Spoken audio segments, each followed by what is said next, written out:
ಈ ಒಂದು ಕಾರ್ಯಕ್ರಮದ ನಾಯಕತ್ವವನ್ನು ವಹಿಸಿ ಇವತ್ತು ಕಾರ್ಯಕರ್ತರ ಶ್ರಮದ ಸಮಾವೇಶವನ್ನು ಆಯೋಜನೆ ಮಾಡಿರುವಂತಹ ಈ ಜಿಲ್ಲೆಯ ಅಭಿವೃದ್ಧಿ ಅಧಿಕಾರಿಗಳು ನಮ್ಮೆಲ್ಲರ ನೆಚ್ಚಿನ ನಾಯಕರಾದಂತಹ ರೇವಣ್ಣ ಅವರೇ, ವೇದಿಕೆ ಮೇಲೆ ಉಪಸ್ಥಿತರಿರುವ ಗೌರವಾನ್ವಿತ ಸಂಸದರೇ, ಮಾಜಿ ಸಂಸದರೇ, ಶಾಸಕ ಮಿತ್ರರೇ, ಮಾಜಿ ಶಾಸಕರೇ, ಪಕ್ಷದ ಎಲ್ಲ ಅಧ್ಯಕ್ಷರೇ ಹಾಗೂ ಈ ಜಿಲ್ಲೆಯ ಮೂಲ ಮೂಲೆಯಿಂದ ಬಂದಿರುವಂತಹ ಕಾರ್ಯಕರ್ತ ಬಂಧುಗಳೇ, ವಿವಿಧ ಜಿಲ್ಲೆಗಳಿಂದ ಆಗಮಿಸಿರುವಂತಹ ನಮ್ಮ ಪಕ್ಷದ ಮುಖಂಡರೇ, ಮಾಧ್ಯಮದ ಸನ್ಮಿತ್ರರೇ ಬಂಧುಗಳೇ, ಇವತ್ತು ಕರ್ನಾಟಕ ರಾಜ್ಯದಲ್ಲಿ ಜೆಡಿಎಸ್ ಪಕ್ಷ ಗಟ್ಟಿಯಾಗಿದೆ ಅನ್ನೋದಕ್ಕೆ ಈ ಸಭೆ ಸಾಕ್ಷಿ ಅಂತಕ್ಕಂಥ ಮಾತನ್ನ ಹೇಳಲಿಕ್ಕೆ ಬಯಸ್ತೇನೆ.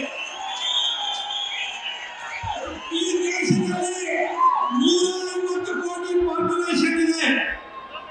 ಒಬ್ಬ ಮಾಜಿ ಪ್ರಧಾನಿಗಳು ಯಾರು ಅಂದ್ರೆ ಈ ಮಂದಿರಲ್ಲಿ ಹುಟ್ಟಿದಂತ ದೇವೇಗೌಡರು 150 ಕೋಟಿಗೆ ಒಬ್ಬರೇ ಅಂತಕ್ಕಂಥದ್ದನ್ನ ಹೇಳಲಿಕ್ಕೆ ಬಯಸ್ತಾರೆ.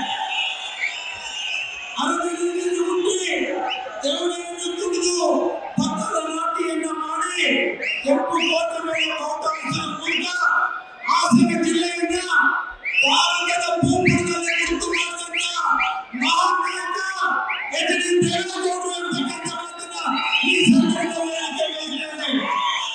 ಇವತ್ತು ಮಂತ್ರಿಯಾಗಿ, ವಿರೋಧ ಪಕ್ಷದ ನಾಯಕರಾಗಿ, ಮುಖ್ಯಮಂತ್ರಿಯಾಗಿ, ಪ್ರಧಾನಿಯಾಗಿ ಮಾಡಿರ್ತಕ್ಕಂಥ ಜನಪರ ಕಾರ್ಯಕ್ರಮಗಳು ಇವತ್ತು ನಮ್ಮ ಪಕ್ಷಕ್ಕೆ ಆಸರೆಯಾಗಿದ್ದಾವೆ. 94ನೇ ವಯಸ್ಸಿನಲ್ಲೂ ಕೂಡ ಇವತ್ತು ರಾಜ್ಯಸಭೆಯಲ್ಲಿ ಬಡವರ ಪರವಾಗಿ, ದೀನ ದಲಿತರ ಪರವಾಗಿ, ರೈತ ಜನರ ಪರವಾಗಿ ಶಕ್ತಿ ಬಿಟ್ಟುಕೊಂಡಂತ ಮಹಾನಾಯಕರಾಗಿ ಇವತ್ತು ದೇವೇಗೌಡರು ಗುರುತಾ ಇದ್ದಾರೆ. ಅಂದ್ರೆ ಅಂತ ಮಹಾನಾಯಕರ ಪಡೆದಿರ್ತಕ್ಕಂಥವರು ನಾವೆಲ್ಲರೂ ಕೂಡ ಪುಣ್ಯವಂತರು ಅಂತಕ್ಕಂಥ ಮಾತನ್ನು ಹೇಳಲಿಕ್ಕೆ ಬಯಸ್ತಾ ಇದ್ದಾರೆ. ನಾನು ಹೆಚ್ಚು ಮಾತಾಡಲಿಕ್ಕೆ ಹೋಗಲ್ಲ, ಸಭೆಯನ್ನು ಉದ್ದೇಶಿಸಿ ಮಾತಾಡ್ತಾರೆ.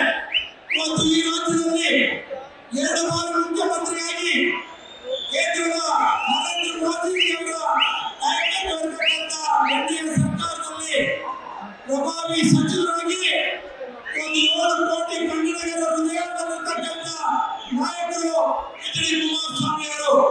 ಇಡೀ ಹಿಂದೂಸ್ತಾನದಲ್ಲಿ ರೈತರ ಸಾಲವನ್ನ ಮನ್ನಾ ಮಾಡುವಂತ ತೀರ್ಮಾನ ಮಾಡಿದಂತ ನಾಯಕರು ಯಾರಾದ್ರೂ ಇದ್ರೆ ಅದು ನಮ್ಮ ನಿಮ್ಮೆಲ್ಲರ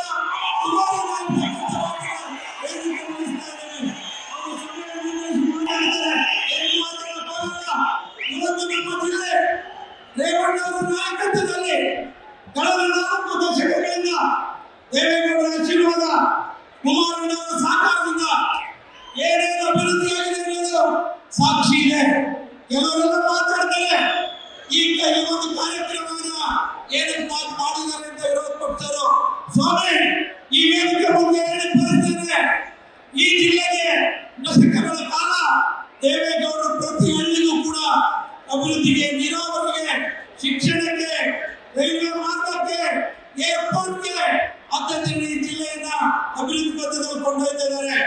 ಮುಂದಕ್ಕೆ ಸೂರ್ಯ ಹುಟ್ಟೋದಷ್ಟು ಸತ್ಯನೋ ದೇವೇಗೌಡರ ನಾಯಕತ್ವ, ನರೇಂದ್ರ ಮೋದಿಯವರ ನಾಯಕತ್ವ, ಕುಮಾರಣ್ಣವರ ನಾಯಕತ್ವ, ಯಡಿಯೂರಪ್ಪನವರ ನಾಯಕತ್ವದಲ್ಲಿ ಎನ್ಡಿಎ ಸರ್ಕಾರ ರಾಜ್ಯದ ರಚನೆ ಆಗಿರುವಂತದ್ದು ಮತ್ತೆ ಖಚಿತ ಇರತಕ್ಕಂಥ ಮಾತನ್ನು ಕೂಡ ಹೇಳ್ತಾ ಇವತ್ತು ನಮ್ಮ ರೇವಣ್ಣವರು ಈ ಜಿಲ್ಲೆಯ ನಾಯಕತ್ವದ ಮುಂಚೂಣಿ ನಾಯಕರು. ಈ ಜಿಲ್ಲೆಯ ಅಭಿವೃದ್ಧಿಯಲ್ಲಿ ಇವತ್ತು ರಾಜ್ಯದಲ್ಲಿ ಗುರುತರವಾದಂತ ಮಟ್ಟಕ್ಕೆ ಕೊಂಡೊಯ್ದಂತ ಕೀರ್ತಿ ನಮ್ಮ ನಾಯಕರಾದಂತ ಎಚ್ ಡಿ ರೇವಣ್ಣ ಅವರಿಗೆ ಸಲ್ಲಬೇಕು ಅಂತಕ್ಕಂಥ ಮಾತನ್ನು ಕೂಡ ಈ ಸಂದರ್ಭದಲ್ಲಿ ಹೇಳಿ ಈ ಸಮಾವೇಶಕ್ಕೆ ಸಾಕ್ಷಿಯಾಗಿರುವಂತ 1.25 ಲಕ್ಷ ಜನ ಈ ಪೆಂಡಾಲಲ್ಲಿದ್ದೀರಿ. ಹೊರಗಡೆ ಇನ್ನೂ ಕೂಡ ದುಪ್ಪಟ್ಟು ಜನ ವೇದಿಕೆ ವ್ಯಾಪ್ತಿಯಲ್ಲಿ ಹಾಸನದಲ್ಲಿ ನಿಂತಿರ್ತಕ್ಕಂಥದ್ದು ಜೆಡಿಎಸ್ ಪಕ್ಷ ಕರ್ನಾಟಕ ರಾಜ್ಯದಲ್ಲಿ ಸದೃಢವಾಗಿದೆ ಅಂತಕ್ಕಂಥ ಮಾತನ್ನು ಕೂಡ ಈ ಸಂದರ್ಭದಲ್ಲಿ ಹೇಳಿ ಮಾತಾಡಕ್ಕೆ ಅವಕಾಶ ಕೊಟ್ಟಾಗ ತಮ್ಮೆಲ್ಲರಿಗೆ ನಾಯಕರಿಗೆ ವಂದನೆಗಳನ್ನು ಸಲ್ಲಿಸಿ ನಾನು ಮಾತು ಮುಗಿಸುತ್ತೇನೆ. ನಮಸ್ಕಾರ. ಜೈ ಜೆಡಿಎಸ್.